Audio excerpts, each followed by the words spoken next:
ಶ್ರೀ ಗುರುಭ್ಯೋ ನಮಃ.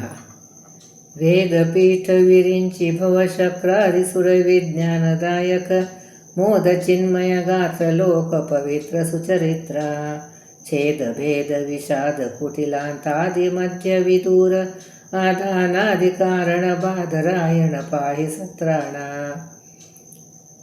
ಹರೇ ಶ್ರೀನಿವಾಸ. ಶ್ರೀ ಗುರು ರಾಘವೇಂದ್ರಾಯ ನಮಃ. ಶ್ರೀ ಸತ್ಯಾತ್ಮ ತೀರ್ಥ ಗುರುಭ್ಯೋ ನಮಃ. ಶ್ರೀ ಜಗನ್ನಾಥದಾಸ ಗುರುಭ್ಯೋ ನಮಃ. ಎಲ್ಲರಿಗೂ ನಮಸ್ಕಾರ.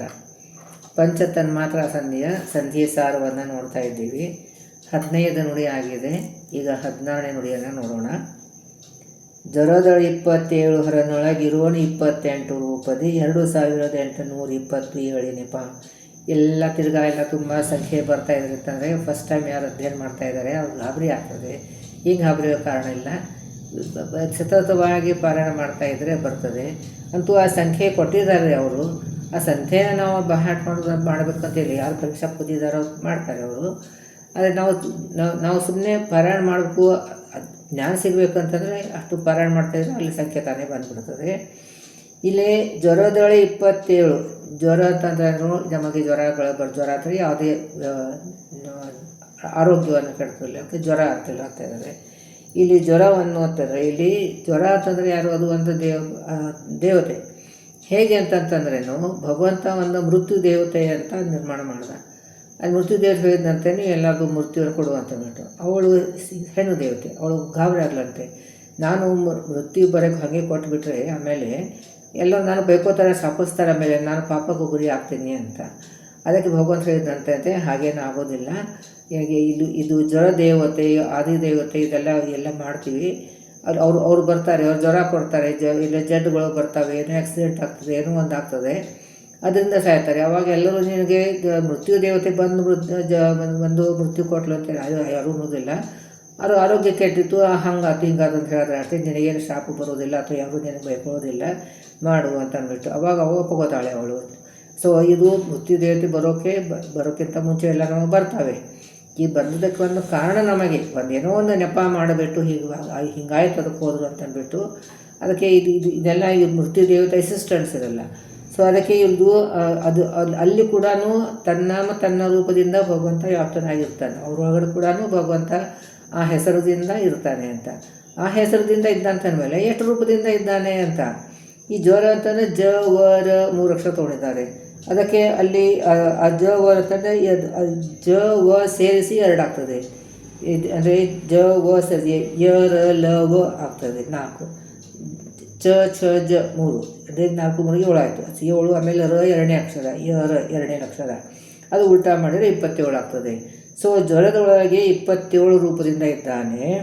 ಹರನೊಳಗೆ ಅಂತಂದರೆ ರುದ್ರದೇವರೊಳಗಡೆ ಹರ ಹೆಸರದಿಂದ ಆಯಿತು. ಹರ ಹೀಗೆ ಅದು ಇದೇ ರೀತಿಯಾಗಿ ಕೌಂಟ್ ಮಾಡೋದು. ಹ 8ನೇ ಅಕ್ಷರ, ರ 2ನೇ ಅಕ್ಷರ, ಅದು ಉಲ್ಟಾ ಮಾಡಿದ್ರೆ 28 ಆಗ್ತದೆ. 28 ರೂಪದಿಂದ ಇದ್ದಾನೆ ಅಂತ. ಸೊ ಇಲ್ಲಿ ಜ್ವರ ಒಳಗಡೆ 27 ಆಯಿತು, ಹರನೊಳಗೆ 28 ಆಯಿತು. ಇದನ್ನು 27 28 ಹೀಗೆ ಅದರ ತಿರ್ಗಾ ವ್ಯತ್ಯಾಸ ಮಾಡ್ತಾರೆ. ಅವಾಗ ಆಗ್ತದೆ 2827 ಆಗ್ತದೆ. ಸೊ ಈ ರೂಪದಿ 2827 ನಿಪ ಜ್ವರಹರಾವಯನ ನಾರಸಿಂಹನೇ. ಅದೇ ಇಲ್ಲಿ ಜ್ವರಹರ ಈ ನರಸಿಂಹರೂಪಿ ಪರಮಾತ್ಮ ಇದನ್ನೊಂದು ಹೆಸರು. ಜ್ವರಹರ ಅಂತ ಕೂಡ ಅವನ ಹೆಸರು. ನರಸಿಂಹನ ಮತ್ತು ಜ್ವರಹರಾವಯ ಆವಯತರ ಹೆಸರದಿಂದ, ಅದೇ ಜ್ವರ ಹೆಸರದಿಂದ ಇದ್ದಂಥ ನರಸಿಂಹರೂಪಿ ಪರಮಾತ್ಮ ಅವನ ಸ್ಮರಣೆ ಮಾತ್ರದಲ್ಲಿ. ಮತ್ತು ಇಲ್ಲಿ ನರಸಿಂಹರ ಮೇಲೆ ರುದ್ರದೇವತರ ರುದ್ರಾಂತರ್ಗತನಾಗಿ ನರಸಿಂಹರೂಪಿ ಪರಮಾತ್ಮ ಇದ್ದಾನೆ. ಜ್ವರದೊಳಗೆ ಕೂಡ ಭಗವಂತ ಇದ್ದಾನೆ. ಸೊ ಇದು ಜ್ವರ ಹರ, ಇದು 2 ಅಕ್ಷರ ಎಷ್ಟು ಅಂಕಿ ಬಂತು ಅದು 2 ಸೇರಿಸಿ ಆಮೇಲೆ ಇಲ್ಲಿ ಜ್ವರಹರ ಅಂತ ಹೆಸರದಿಂದ ಭಗವಂತ ಇದ್ದಾನೆ. ಎಷ್ಟು ರೂಪದಿಂದ ಇದ್ದಾನೆ? 2827 ರೂಪದಿಂದ ಇದ್ದಾನೆ ಅಂತ. ಸ್ವಲ್ಪ ಕ್ಲಿಷ್ಟವಾದಂಥ ವಿಷಯ, ಆದರೆ ಪದೇ ಇದನ್ನು ತಿಳಿದರೆ ನಿಮಗೆ ಅರ್ಥ ಆಗ್ತದೆ. ನಾರಸಿಂಹನ ಸ್ಮರಣೆ ಮಾತ್ರದಿ ದುರಿತ ರಾಶಿಗಳು ಇರದೆ ಪೋಪು ತರಣಿ ಬಿಂಬು ಕಂಡ ಹಿಮದಂತೆ. ಈಗ ಹಿಮ ಬಿದ್ದಿರ್ತದೆ, ಮುಂಜಾನೆ ಸೂರ್ಯೋದಯ ಆಗ್ತದೆ, ಸೂರ್ಯ ಪ್ರಖರವಾಗಿ ಬಂದ ಮೇಲೆ ಅದು ಹಿಮ ಎಲ್ಲ ಕರಗಿ ಹೋಗ್ಬಿಡ್ತದೆ. ಅದೇ ರೀತಿಯಾಗಿ ನಮಗೆ ಜ್ವರಾದಿಗಳು ಬಂದಾಗ ಅಂದರೆ ಜಡ್ಡಾದಾಗ ನಾವು ಈ ಜ್ವರಹರ ಅಂತ ಹೆಸರಿನಿಂದ ಇದ್ದಂಥ ನರಸಿಂಹರೂಪಿ ಪರಮಾತ್ಮಂದು ನಾವು ಸ್ಮರಣೆ ಮಾಡಿದರೆ ನಮ್ಮ ಜಡ್ಡುಗಳನ್ನು ಕಾಯಿಲೆಗಳನ್ನು ಕಡಿಮೆ ಮಾಡ್ತಾನೆ ಅಂತ ಅನ್ನೋದೆಲ್ಲ ಹೇಳಿದ್ದಾರೆ. ಅದಕ್ಕೆ ನಮಗೆ ಏನಾದರೂ ಜ್ವರಗಳು ಬಂದರೆ ಈ ನುಡಿಯನ್ನು ಸತತವಾಗಿ ಪಾರಾಯಣ ಮಾಡ್ಕೊಂತ ಹೇಳ್ತಾರೆ. ಈಗ ಹೇಳುವಾಗ ನನಗೂ ಜ್ಞಾಪಕ ಬಂತು, ಇಲ್ಲರೆ ನನಗೂ ಜ್ಞಾಪಕ ಇರೋದಿಲ್ಲ. ಹೇಳ್ತೀನಿ ನಾನು ಎಲ್ಲರಿಗೂ ಇದು ಮಾಡಿದ ಪರಿಹಾರ. ಅದೇ ನಮ್ಮ ಹೇಳೋಕೆ ಹೊರಟಿದ್ದೀವಿ ಅಂದರೆ ಹರಿಕಥಾಮೃತಸಾರದಲ್ಲಿ ಪ್ರತಿಯೊಂದಕ್ಕೂ ಉಪಾಯ ಇದೆ. ಆ ಉಪಾಯವನ್ನು ನಾವು ಮಾಡಿ ಅದಕ್ಕಂತ ಹಾಕಂತ ಡಾಕ್ಟ್ರ್ ಕಡೆ ಹೋಗಬಾರ್ದು ಅಂತಲ್ಲ. ಆದರೆ ಡಾಕ್ಟ್ರ್ ಕಡೆ ತೊಗೊಂಡೋದು ಔಷಧ ಕೂಡ ನಾಟಬೇಕಲ್ಲ. ಆ ಔಷಧ ನಾಟಬೇಕು ಅಂತಂದರೆ ಕೂಡ ಈ ಭಗವಂತನ ಸ್ಮರಣೆ ಮಾಡಬೇಕು ಅಂತ ಕೂಡ ಹೇಳ್ತಾ ಇದ್ದಾರೆ. ಸೊ ಅದಕ್ಕೆ ಜ್ವರಾದಿಗಳು ನಮಗೆ ವ್ಯಾಧಿ ಬಂದಾಗ ಆವಾಗ ನರಸಿಂಹರೂಪಿ ಪರಮಾತ್ಮನ ಸ್ಮರಣೆ ಮಾಡಬೇಕು. ಈ ನರಸಿಂಹರೂಪಿ ಪರಮಾತ್ಮನ ಬೇರೆ ಹೆಸರಿನಿಂದ ಯಾವುದಿದ್ದಾರೆ, ಜ್ವರಹರ ರೂಪದಿಂದ ಭಗವಂತ ನಮಗೆ ಈ ಜ್ವರವನ್ನು ಕೊಟ್ಟಿದ್ದಾನೆ, ಪರಿಹಾರ ಮಾಡಪ್ಪ ಅಂತವ್ರಿಗೆ ಪ್ರಾರ್ಥನೆ ಮಾಡಬೇಕು. ಅವನೇ ಕಂಟ್ರೋಲ್ ಇಲ್ಲ, ಯಾರು ಕಂಟ್ರೋಲ್ ಇರ್ತಾರೋ ಅವ್ರಿಗೆ ಹೇಳಿಬಿಟ್ರೆ ಆಯಿತು, ಅವರೇ ನಮಗೆ ಪರಿಹಾರ ಕೊಡ್ತಾರೆ ಅಂತ ಈ ರೀತಿಯಾದಂಥದ್ದು.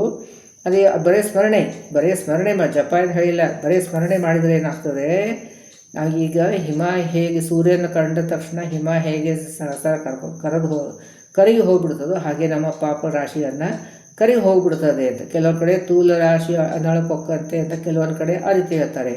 ಅಂದರೆ ಹತ್ತಿದೊಂದು ದೊಡ್ಡ ರಾಶಿ ಇರ್ತದೆ, ಅದು ಒಂದು ಕೆಂಡ, ಒಂದು ಉದ್ದಿನ ಕಡ್ಡಿ ಅಷ್ಟು ಒಂದು ಕೆಂಡ ಹಾಕಿದರೆ ಇಡೀ ರಾಶಿ ಅದು ಹತ್ತಿ ರಾಶಿಯನ್ನು ಸುಟ್ಟು ಹೋಗ್ಬಿಡ್ತದೆ. ಅದೇ ರೀತಿಯಾಗಿ ಇಲ್ಲೇ ಇನ್ನೊಂದು ಉದಾಹರಣೆ ಕೊಡ್ತಾರೆ ಜಗನ್ನಾಥದಾಸರು. ಇದು ಒಂದು ಹಿಮ ಬಿದ್ದಿರ್ತದಲ್ಲ, ಸ್ನೋಫಾಲ್ ಅಂತೀವಲ್ಲ, ಅಲ್ಲಿ ಬಿದ್ದರೆ ಅಲ್ಲಿ ಸೂರ್ಯ ಬಂದ ತಕ್ಷಣ ಅದೆಲ್ಲ ಕರಗಿ ಹೋಗ್ತದೆ ಅಂತ ಹೇಳ್ತಾ ಇರ್ತಾರೆ. ಬಿಂಬು ಕಂಡ ಹಿಮದಂತೆ, ಹಿಂಗೆ ಸೂರ್ಯನ ಕಿರಣ ಕಂಡ ತಕ್ಷಣ ಅದು ಹೇಗೆ ಅದು ಹಿಮ ಕರಗಿ ಹೋಗ್ಬಿಡ್ತದೋ ಅದೇ ರೀತಿಯಾಗಿ ಈಗ ಜ್ವರಹರ ಅಂತ ನರಸಿಂಹರೂಪಿ ಪರಮಾತ್ಮಂದು ನಾವು ಚಿಂತನೆ ಮಾಡಿದರೆ ನಮ್ಮ ಜ್ವರ ಮುಂತಾದ ವ್ಯಾಧಿಗಳನ್ನು ಪರಿಹಾರ ಆಗ್ತದೆ ಅಂತ ನಾನಿಲ್ಲಿ ಹೇಳ್ತಾ ಇದ್ದಾರೆ. ಇನ್ನು 17ನೇ ನುಡಿ, ಮಾಸ ಪರ್ಯಂತರೂ ಬಿಡದೆ ಕೇಸರಿ ಅಂದರೆ ನರಸಿಂಹ ಪರಮಾತ್ಮ ಶುಭ ನಾಮ ಮಂತ್ರ ಜಿತ ಆಸನದಲ್ಲೇ ಏಕಾಗ್ರ ಚಿತ್ರದಿ ನಿಷ್ಕಪಟದಿಂದ. ಅಂದರೆ ಇಲ್ಲಿ ಒಂದು ಆಸನ ಜಯ ಅಂತ ಹೇಳ್ತಾರೆ. ಇವಾಗ ನಾವು ಒಂದು ಜಪ ಮಾಡಿ ಕೂತ್ರೆ ಎಷ್ಟು ಹಿಂಗೆ ಅಗಾಡಿ ಇದು ಮಾಡ್ತೀವಿ, ಹಂಗಾಗಬಾರ್ದು. ಒತ್ತಾಟಿಗೆ ಈಗ ಭಗವದ್ಗೀತೆ ಹೇಳಿದಾರಲ್ಲ, ನಮ್ಮದು ದೃಷ್ಟಿಯನ್ನು ಇಲ್ಲಿ ಭ್ರೂಮಧ್ಯದಲ್ಲಿ ಇಡಬೇಕು ಅಂತಂದರೆ, ಯಾಕೆ ಅಲ್ಲಿ ಭ್ರೂಮ ಮಧ್ಯದಲ್ಲಿ ನಾವು ದೃಷ್ಟಿ ಯಾಕೆ ಇಡಬೇಕು, ಅಲ್ಲೇ ಬ್ರಹ್ಮವಾಯರು ಕೂತಿದ್ದಾರೆ, ಅಲ್ಲೇ ಗರುಡ ಇದ್ದಾರೆ. ಸೊ ನಮಗೆ ಏಕಾಗ್ರತೆ ಕೊಡೋರು ಅಂಥವ್ರು ಗರುಡ ದೇವರು, ಜ್ಞಾನ ಅಭಿವೃದ್ಧಿ ಮಾಡೋರು ಶೇಷದೇವರು. ಅದಕ್ಕೆ ಇಲ್ಲಿ ಮಧ್ಯೆ ಅವರು ಚಿಂತನೆ ಮಾಡಿ, ಗರುಡ ದೇವರು ಚಿಂತನೆ ಮಾಡಿ, ಬ್ರಹ್ಮವಾಯರು ಚಿಂತನೆ ಮಾಡಿ ನಾವು ಅವಾಗ ನಮಗೆ ಏಕಾಗ್ರತೆ ಬರ್ತದೆ, ಅವರ ಜಪ ಮಾಡಬೇಕು ಅಂತ ಹೇಳ್ತಾ ಇದ್ದಾರೆ. ಸೊ ಇಲ್ಲಿ 1 ತಿಂಗಳವರೆಗೆ ಸತತವಾಗಿ ನರಸಿಂಹರೂಪಿ ಪರಮಾತ್ಮನ ಜಪ ಮಾಡಿದರೆ ಶುಭನಾಮ ಮಂತ್ರ ಜಿತಾಸನದಲ ಏಕಾಗ್ರ ಚಿತ್ತದೆ ನಿಷ್ಕಪಟದಿಂದ. ಅದೇ ನರಸಿಂಹರೂಪಿ ಪರಮಾತ್ಮಂದು ಜಪ ಮಾಡಬೇಕಂದ್ರೆ ಇಷ್ಟೆಲ್ಲ ಕಂಡೀಷನ್ಸ್ ಇದೆ. ಅದಕ್ಕೆ ಸ್ವಾಮಿಗಳು ಅವರು ಎಲ್ಲರಿಗೂ ನರಸಿಂಹ ಜಪವ ಉಪದೇಶವನ್ನು ಕೊಡೋದಿಲ್ಲ ಅವರು. ಯಾಕಂದರೆ ಆಚರಣೆ ಶುದ್ಧ ಇರಬೇಕು, ಆಮೇಲೆ ಮನಸ್ಸು ಶುದ್ಧ ಇರಬೇಕು. ಎಲ್ಲ ನಾವು ಜಪ ಮಾಡುವಾಗ ಅವ್ರಿಗೆ ಬೇಡ್ಕೊಂಡು ಮಾಡಿದರೆ ಅದು ರಿವರ್ಸ್ ಹೊಡೀತದೆ ಅಂತ. ಅದು ಲಾಭ ಆಗದೇನೆ ಅದು ಇನ್ನೂ ಉಲ್ಟಾ ನಮಗೆ ತೊಂದರೆ ಕೊಡ್ತದೆ ಅಂತ ಹೇಳ್ತಾರೆ. ಅದಕ್ಕೆ ನರಸಿಂಹ ಜಪದ ಉಪದೇಶನ ಸಾಮಾನ್ಯವಾಗಿ ಕೊಡೋದಿಲ್ಲ. ಕೆಲವರು ಯಾರು ಶುದ್ಧ ಆಚರಣೆ ಇರ್ತದೆ, ಸರಿಯಾಗಿ ಮಡಿ ಮಲ್ಗಿ ಮೇಂಟೈನ್ ಮಾಡ್ತಾ ಇರ್ತಾರೆ, ಅಂಥವ್ರಿಗೆ ಕೊಡ್ತಾರೆ. ಅದು ದೊಡ್ಡ ಪಂಡಿತರಿಗೆ ಹಂಗೆಲ್ಲ ಕೊಡ್ತಾರೆ, ಎಲ್ಲರಿಗೂ ಕೊಡೋದಿಲ್ಲ ಅವರು. ಸೊ ಅದಕ್ಕೆ ಇದು ಮಂತ್ರ ನರಸಿಂಹರೂಪಿ ಜಪ ಬರೀ ಹಾಗೆ ನರಸಿಂಹಾಯನ ಮಾತಾಡಿದ್ರೆ ತಪ್ಪಿಲ್ಲ, ಅದಕ್ಕೇನು ಕಂಡೀಷನ್ ಇಲ್ಲ, ನಾಮಸ್ಮರಣೆಗೇನು ಕಂಡೀಷನ್ಸ್ ಇಲ್ಲ. ಅದೇನು ಮಂತ್ರ ಜಪ ಇರ್ತದೋ ಆ ಮಂತ್ರವನ್ನು ಉಪದೇಶನ ಕೊಡೋದಿಲ್ಲ ಅವರು. ಸೊ ಶುಭನಾಮ ಮಂತ್ರ ಜಿತಾಸನದಲ್ಲಿ ಆಸನ ಜಯ ಆಗಬೇಕು. ಹಿಂಗೆ ಅಗಾಡೋದು ಮಾಡೋದು, ಅಲ್ಲಿ ನೋಡೋದು ಇಲ್ಲಿ ನೋಡೋದು ಹಾಗೆ ಮಾಡಬಾರ್ದು. ಸರಿಯಾಗಿ ಸ್ಟ್ರೈಟಾಗಿ ಕೂತ್ಕೋಬೇಕು. ಭಗವದ್ಗೀತೆ ಹೇಳಿದಾರಲ್ಲ, ಸ್ಟ್ರೈಟಾಗಿ ಕೂತ್ಕೋಬೇಕು. ಇಲ್ಲಿ ಧ್ಯಾನ ಮಾಡಬೇಕು, ಕಣ್ಣು ಮುಚ್ಚಬೇಕು, ಅಗಾಡಬಾರ್ದು, ಬೆನ್ನು ಸ್ಟ್ರೈಟಾಗಿರಬೇಕು, ಸರಿ ಪದ್ಮಾಸನ ಹಾಕಬೇಕು ಅಥವಾ ಸಾದಾ ಆಸನ ಆದರೂ ಹಾಕ್ಕೋಬೇಕು. ಎಲ್ಲ ಕಂಡೀಷನ್ ಇದೆ. ಅಲ್ಲಿ ಏಕಾಗ್ರ ಚಿತ್ತದಿಂದ ನಾವು ಜಪ ಮಾಡುವಾಗ ಅಲ್ಲೆಲ್ಲಿ ಎಲ್ಲೂ ನಮ್ಮದು ಧ್ಯಾನವನ್ನು ಎಲ್ಲೂ ಹೋಗಬಾರ್ದು, ನಮ್ಮ ಮನಸ್ಸನ್ನು ಎಲ್ಲೂ ಚಂಚಲ ಹಾಕಬಾರ್ದು. ನಿಷ್ಕಪಟದಿಂದ ಅಂತ ಶಬ್ದ ಇಟ್ಟಿದ್ದಾರೆ, ಅಂದರೆ ಶುದ್ಧ ಅಂತಃಕರಣದಿಂದ ನಾವು ಜಪ ಮಾಡುವಾಗ ಅವ್ರಿಗೆ ಬೈಕೋದು, ಯಾವುದೋ ಚಿಂತೆ ಮಾಡೋದು ಎಲ್ಲ ಭಗವಂತ ನಿಯಾಮಕಿದ್ದಾನೆ. ಮತ್ತು ಅವನೇ ಪ್ರೇರಕ, ಅವನೇ ನಿಯಾಮಕ ಅಂತ ಅಂದ್ಬಿಟ್ರೆ ನಮ್ಮ ಮನಸ್ಸಿನಲ್ಲಿ ಇದ್ದುಬಿಟ್ರೆ ಆ ಚಿಂತೆ ಬರೋದಿಲ್ಲ. ಅದು ಸುಧಾನು ಇದು ಹೆಂಗೆ ಮಾಡಬೇಕು, ಹೆಂಗೆ ಮಾಡ್ಕೊಳ್ಳೋ ಚಿಂತೆ ಮಾಡ್ತೀವಿ. ಸೊ ಅದಕ್ಕೆ ಅದು ಆಗೋದಿಲ್ಲ. ನಿಷ್ಕಪಟದಿಂದ, ಆಮೇಲೆ ಅದೂ ಅತಿ ಏಕಾಗ್ರಚಿತ್ತದಾಯಿತು. ಆಮೇಲೆ ಶುದ್ಧ ಅಂತಃಕರಣದಿಂದ ಅಂತ ಅಂದ್ಬಿಟ್ಟು, ಶುದ್ಧ ಅಂತಃಕರಣ ಇದರ ಚಿಂತನೆ ಬರೋದು. ಆವಾಗ ನಮ್ಮದು ಭಕ್ತಿ ಭಕ್ತಿಪೂರ್ವಕವಾಗಿ ಮಾಡಬೇಕು. ಭಗವತ್ತಿದ್ದಾನೆ, ನೋಡ್ಕೋತಾನೆ, ನಮ್ಮ ಕರ್ಮಾನುಸಾರ ಕೊಡ್ತಾನೆ. ಇದಂತ ನಾವು ಗಟ್ಟಿಯಾಗಿ ಮನಸ್ಸನ್ನು ಇಟ್ಕೊಂಡ್ಬಿಟ್ರೆ ಅದನ್ನು ನಮಗೆ ಬಾಧಕ ಆಗೋದಿಲ್ಲ. ಅವಾಗ ನಮಗೆ ಭಗವಂತನಲ್ಲಿ ಚಿಂತನೆ ಮಾಡಲಿಕ್ಕೆ ಸಾಧ್ಯ ಆಗ್ತದೆ, ಇಲ್ಲದ್ರೆ ಆಗೋದಿಲ್ಲ. ಬರೀ ನಾವು ಅವ್ರು ನಮಗೆ ಹಿಂಗೆ ಅಂದರು, ನಾನು ಅದ್ರ ಮಾತನ್ನು ತಿರುಗಿಸೇ ತೀರ್ತೀನಿ. ಅವ್ರು ನನಗೆ ಹಿಂಗೆ ಮಾತಾಡಿದ್ದಾರೆ, ನನಗೂ ಹಿಂಗೆ ಕೆಟ್ಟ ಮಾಡ್ತೀನಿ, ನನಗೆ ಕೆಟ್ಟ ಮಾಡಿದ್ದಾರೆ, ನಾನು ಮಾಡತ್ತಿರ್ತೀನಿ. ಈ ರೀತಿಯಾದಂತಹ ವಿಚಾರ ಮಾಡ್ತಾ ನಾವು ಜಪ ಮಾಡಿದರೆ ಅದೇನು ಪ್ರಯೋಜನ ಆಗೋದಿಲ್ಲ ಅಂತ ಹೇಳ್ತಾರೆ. ಅಂದರೆ ಇತರ ವಿಷಯದಲ್ಲಿ ಮನಸ್ಸು ಇರದೇನೆ ಮಾಡಬೇಕು. ಅದು ನಿಷ್ಕಪಟದಿಂದ, ಕಪಟ ಸ್ವಭಾವ ಇರಬಾರ್ದು. ಯಾರ ಬಗ್ಗೆ, ಭಗವಂತ ಬಗ್ಗೆ ಅಂದಿಲ್ವೇ ಇಲ್ಲ, ಇನ್ನು ಯಾರ ಬಗ್ಗೆಯೂ ನಮ್ಮನ್ನ ಕಪಟ ಇರಬಾರ್ದು. ಬೇಸರದೆ ಅಯ್ಯೋ ಇನ್ನೇನು ಆತಿನ 15 ಮುಗೀತು, ಅಯ್ಯೋ ಇನ್ನೂ ಒಂದು ವಾರ ಇದು ಮಾಡಬೇಕಲ್ಲಪ್ಪ, ಸಂಕಲ್ಪ ಮಾಡಿ ಮುಗಿಸ್ಬೇಕಲ್ಲಪ್ಪ, ಹೆಂಗಾರು ಮಾಡಿ ಮುಗಿಸ್ಬೇಕಲ್ಲಪ್ಪ, ಈ ಭಾವನೆ ಇರಬಾರ್ದು. ಇದು ಯಾವುದೋ ಬೇಸರ ಮಾಡಿಕೊಳ್ಳಾರ್ದೇ ಜಪಿಸಲು ರುಜಿನಗಳ ನಾಶಗೈಸಿ, ನಮ್ಮ ಪಾಪಗಳನ್ನು ನಾಶ ಮಾಡಿ ಭಗವಂತ ಮನೋರಥಗಳ ನಮ್ಮದು ಮನೋರಥ ಏನಿರಬೇಕು, ಭಗವಂತನ ಪ್ರೀತಿನೇ ನಮ್ಮದು ಮನೋರಥ. ಸೊ ಭಗವಂತನ ಪ್ರೀತಿಗೋಸ್ಕರ ನಾವು ಪರೇಶ ಪೂರ್ತಿ ಮಾಡಿಕೊಡುವನು ಕಡೆಗೆ ಪರಗತಿಯ.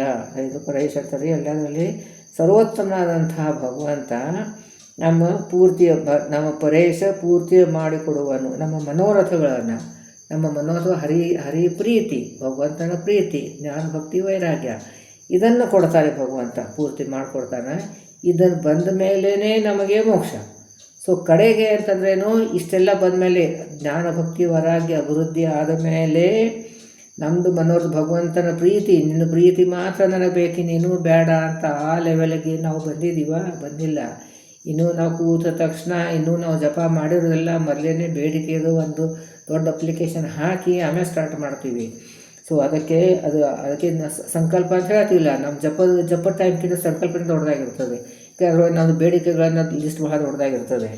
ಸೊ ಅದಕ್ಕೆ ನಮ್ಮ ಮನೋರಥವನ್ನು ಹೇಳಬೇಕು, ಭಗವಂತನ ಪ್ರೀತಿಗೋಸ್ಕರ ಅಂತ ಮಾಡಬೇಕು.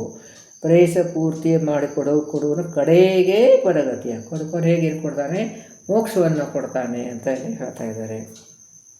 ಇನ್ನು 18ನೇ ನುಡಿಯಲ್ಲಿ ಚತುರಮೂರ್ತ್ಯಾತ್ಮಕ ಹರಿಯೋತ್ರಿಷತಿ ಸ್ವರೂಪದಿ ಬ್ರಹ್ಮನೋಳು. ಸೊ ಇಲ್ಲಿ ಏನು ಹೇಳ್ತಾ ಇದ್ದಾರೆ, ಈಗ ಒಂದು ಎಷ್ಟು ನಮ್ಮ ಆಯುಷ್ಯಗೆ ಒಂದೊಂದು ವರ್ಷಕ್ಕೆ ಇಷ್ಟಿಷ್ಟು ಅಂತ ಲೆಕ್ಕ ಹಾಕ್ಕೊಟ್ಟಿದ್ದಾರೆ. ಅಲ್ಲಿ ಆಯಾ ಹೆಸರದಿಂದ ಭಗವಂತ ಅಷ್ಟು ವರ್ಷಗಳನ್ನು ನಿಯಮನ ಮಾಡ್ತಾನೆ ಅಂತ. ಸೊ ಆಮೇಲೆ ಬ್ರಹ್ಮದೇವರದಲ್ಲಿ ವ್ಯಾಪ್ತನಾಗಿ ಬ್ರಹ್ಮ ಹೆಸರದಿಂದ 30 ವರ್ಷ ನಮಗೆ ನಿಯಮನ ಮಾಡ್ತಾನೆ. ಆಮೇಲೆ 20 ವರ್ಷ ವಾಯುದೇವರಲ್ಲಿದ್ದ ಸಂಕರ್ಷರೂಪಿ ಪರಮಾತ್ಮ, ಅಂದರೆ ಇಲ್ಲಿ ಬ್ರಹ್ಮದೇವರ ಅಂತರ್ಯಾಮಿಯಾಗಿ ವಾಸುದೇವರೂಪಿ ಪರಮಾತ್ಮ, ವಾಯುದೇವರ ಅಂತರ್ಯಾಮಿಯಾಗಿ ಸಂಕರ್ಷರೂಪಿ ಪರಮಾತ್ಮ, ಆಮೇಲೆ ಸರಸ್ವತೀ ದೇವಿ ಅಂತರ್ಯಾಮಿಯಾಗಿ ಪ್ರಜ್ಞರೂಪಿ ಪರಮಾತ್ಮ, ಆಮೇಲೆ ಭಾರತೀ ದೇವಿ ಅಂತರ್ಯಾಮಿಯಾಗಿ ಅನಿರುದ್ಧ ರೂಪಿ ಪರಮಾತ್ಮ, ಇವರು ನಮಗೆ ನಿಯಮನ ಮಾಡ್ತಾರೆ ಅಂತ. ಆಯಾ ಹೆಸರದಿಂದ, ಆಯಾ ಅಷ್ಟು ವರ್ಷದಿಂದ ಅಂತಂದರೆ ಅದು 30 ವರ್ಷ, 27, 25, 18 ಅದು ಟೋಟಲ್ ಎಲ್ಲ 100 ವರ್ಷ ಆಯಿತು. ಅಷ್ಟು ರೂಪದಿಂದ, ಅದು ಎಷ್ಟೆಷ್ಟು ಇಲ್ಲಿ ಸಂಖ್ಯೆ ಕೊಟ್ಟಿದ್ದಾರಲ್ಲ ಅಷ್ಟು ನುಡಿಯಲ್ಲೆಲ್ಲ ಬರ್ತದೆ ಆ ಸಂಖ್ಯೆ. ಅಷ್ಟು ವರ್ಷ ಅಷ್ಟು ರೂಪದಿಂದ ಅವರಂತರ್ಯಾಮಿಯಾಗಿ ನಮಗೆ ನಿಯಮನ ಮಾಡ್ತಾರೆ ಭಗವಂತ ಅಂತ. ಅದು ಇವರೆಲ್ಲರೂ 4 ಜನ ರುಜುಗಣಸ್ಥರು, ಇವರೆಲ್ಲ ಈ ಕಡೆ ಹಿಂದೆಯಲ್ಲಿ ಬಂತಲ್ಲ, ಇಲ್ಲಿ ಹಿಂದಿನ ಇಲ್ಲಿ 13ನೇ ನುಡಿಯಲ್ಲಿ ಬಂತಲ್ಲ, ಬ್ರಹ್ಮಾದಿ ಮನನಗಳಿರ್ತಾರೆ, ಅಚಿನ್ನ ಭಕ್ತರಿಗೆ ಇವರು ಅಚಿನ್ನ ಭಕ್ತರು ಏನಿರ್ತಾರೆ ಅವರು ದ್ವಾರ ನಮ್ಮ ಆಯುಷ್ಯವನ್ನು ಕೂಡ ನಿಯಮನ ಮಾಡ್ತಾನೆ. ಮುಂದೆ ಆಯುಷ್ಯ ನಿಯಮನ ಮಧ್ಯ ಸವನ ಪ್ರಾತಃ ಸವನ ಎಲ್ಲ ಮುಂದೆ ಬರ್ತದೆ, ಅದೆಲ್ಲ ಅದು ಭಾಳ ವಿಸ್ತಾರವಾದಂಥ ವಿಷಯ. ಸದ್ಯಕ್ಕೆ ಇಲ್ಲಿ ಸಂಕ್ಷಿಪ್ತವಾಗಿ ಕೊಟ್ಟಿದ್ದಾರೆ. ಚತುರಮೂರ್ತ್ಯಾತ್ಮಕರು ಅವರು ಈ 4 ರೂಪಿ ಪರಮಾತ್ಮ ಅನಿರುದ್ಧ ಪ್ರದ್ಯುಮ್ನ ಸಂಕರ್ಷಣ ವಾಸುದೇವ. ಈ 4 ರೂಪಿ ಪರಮಾತ್ಮ ಎಷ್ಟು ವರ್ಷದಿಂದ ಇದ್ದಾನೆ, ಎಷ್ಟು ರೂಪದಿಂದ ಇದ್ದಾನೆ ಅಂತೇಳಿ ಹೇಳ್ತಾ ಇದ್ದಾರೆ. ಸೊ ಇಲ್ಲಿ ಬ್ರಹ್ಮದೇವರಲ್ಲಿ 30 ವರ್ಷ ಮತ್ತು ವಾಸುದೇವ ರೂಪಿ ಪರಮಾತ್ಮ ಬ್ರಹ್ಮದೇವರಲ್ಲಿ 30 ವರ್ಷ ಇದ್ಬಿಟ್ಟು ನಮಗೆ ನಿಯಮನ ಮಾಡ್ತಾನೆ. ವಾಯುದೇವರಲ್ಲಿ 27 ವರ್ಷ ಇದ್ಬಿಟ್ಟು ಸಂಕರ್ಷ ರೂಪಿ ಪರಮಾತ್ಮ ನಿಯಮನ ಮಾಡ್ತಾನೆ. ಸರಸ್ವತಿ ದೇವಿ ಅಂತರ್ಯಾಮಿ ಪ್ರದ್ಯುರೂಪಿ ಪರಮಾತ್ಮ 25 ವರ್ಷ ರೂಪ, ಅಷ್ಟು ರೂಪದಿಂದ. ಆಮೇಲೆ ಭಾರತೀದೇವಿಯಲ್ಲಿ ಅನಿರುದ್ಧ ರೂಪಿ ಪರಮಾತ್ಮ 18 ವರ್ಷ, 18 ರೂಪದಿಂದ 18 ವರ್ಷದಿಂದ ಅಷ್ಟು ನಿಯಮನ ಮಾಡ್ತಾನೆ ಅನ್ನೋದನ್ನಲ್ಲಿ ಲೆಕ್ಕ ಕೊಟ್ಟಿದ್ದಾರೆ. ಚತುರಮೂರ್ತ್ಯಾತ್ಮಕ ಹರಿಯೋ ತ್ರಿಶತಿ ಸ್ವರೂಪದಿ ಬ್ರಹ್ಮನಳು ಮಾರುತಳು 27 ರೂಪದಳು 20 ಪ್ರದ್ಯುಮ್ನ, ಸುತರಳು 25, ಸುತರ ಅಂತಂದ್ರೇನು ಭಗವಂತನ ಮಕ್ಕಳು, ಅವರು ಎಲ್ಲಿರ್ತಾರೆ, ಅರುಗಳು ಸರಸ್ವತಿ ಭಾರತೀ ದೇವರು. 18 ಅತುಳ ರೂಪಗಳ ಅರಿತು ವತ್ಸರ ಶತಗಳಲ್ಲಿ, ಇಷ್ಟು ವತ್ಸರ ಅಂತಾರೆ ಸಂವತ್ಸರಗಳು, ಶತದ 100 ವರ್ಷದಲ್ಲಿ ಇಷ್ಟು ರೂಪದಿಂದ ನಿಯಮನ ಮಾಡ್ತಾರೆ. ಪೂಜಿಸುತ್ತಲಿರು ಚತುರಾತ್ಮಕನ ಪಾದವ. ಇದು ಅನಿರುದ್ಧ ಪ್ರದ್ಯುಮ್ನ ಸಂಕರ ವಾಸುದೇವ ಪರಮಾತ್ಮನ ಚಿಂತನೆಯನ್ನು ಈ ರೀತಿಯಾಗಿ ಮಾಡಬೇಕು. ಅಂದರೆ ಇಲ್ಲಿ ಎಲ್ಲ ಇಷ್ಟು ಇದು ದೇವತೆಗಳ ಅಂತರ್ಯಾಮಿಯಾಗಿ ಭಗವಂತ ವ್ಯಾಪ್ತನಾಗಿ ಇದ್ದಾನೆ, ಅಲ್ಲಿ ನಿಯಮನ ಮಾಡ್ತಾನೆ ಅನ್ನೋದನ್ನು ಹೇಳ್ತಾ ಇದ್ದಾರೆ. ಹಿಂದಿದ್ದ ವಿಡಿಯೋ ಒಂದು 5 ನಿಮಿಷ ಜಾಸ್ತಿ ಆಯಿತು, ಅದಕ್ಕೆ ಈ ವಿಡಿಯೋ ಸ್ವಲ್ಪ ಚಿಕ್ಕದೇ ಮಾಡ್ತೀನಿ. ಇದೆಲ್ಲ ಸ್ವಲ್ಪ ಕ್ಲಿಷ್ಟವಾದಂಥ ವಿಷಯ, ಸ್ವಲ್ಪ ಮಾಡಿದ್ರೆ ಗ್ರಹಣ ಮಾಡಲಿಕ್ಕೆ ಸರಿ ಹೋಗ್ತದೆ. ಅದಕ್ಕೆ ಇನ್ನು ಮುಂದಿನ ವಿಡಿಯೋದಲ್ಲಿ ನೋಡೋಣ. ನಾಹಂಕರ್ತ ಹರಿಕರ್ತ ಹರಿಪ್ರೇರಣ ಹರಿಪ್ರೀತ್ಯರ್ಥ ಪ್ರತಿಯಂತರ್ಗತ ಗುರುವಂತರ್ಗತ ತತ್ವಾಭಿಮಾನ ಅಂತರ್ಗತ ಮಧ್ವಾಂತರ ಶ್ರೀ ಕೃಷ್ಣಾರ್ಪಣಮಸ್ತು.